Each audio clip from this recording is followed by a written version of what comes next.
السلام عليكم ورحمة الله تعالى وبركاته.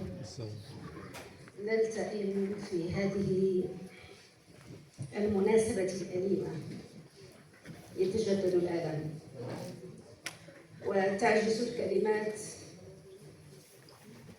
في رثاء نزيهة. تبكي القلوب قبل العيون لرحيلها.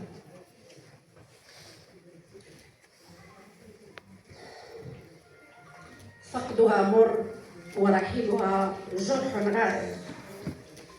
نزيهة التي كان حضورها إعلان عنفوان، ذات المواقف الصلبة والإرادة الحديدية، من كانت لا تخشى في قول الحق لومة لائم، من كانت لا تدخر جهدا في مناصرة مظلوم أو مجابهة ظالم. نزيهة القلب الطيب والعقل المستنير، ذات صوت رخيم والشعر الجميل، حيثما حلت كان طيب أثرها. وحتى بعد رحيلها نجتمع اليوم تلفنا أثرها الطيبة، حاضرة بحضورها وبغيابها. غيبها المرض وانتظرنا البشرى برؤيتها، فجاءنا غير ما كنا ننتظر. كان الرحيل وكان خيار المنية وقدر الله الذي لا رد له.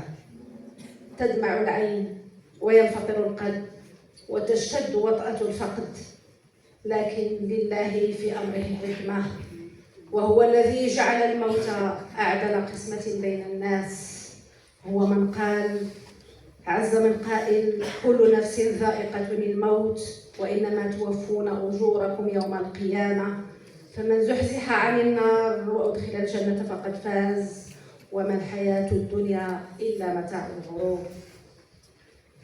نجدد صدق الله العظيم في الفريق الاشتراكي المعارضة الاتحادية،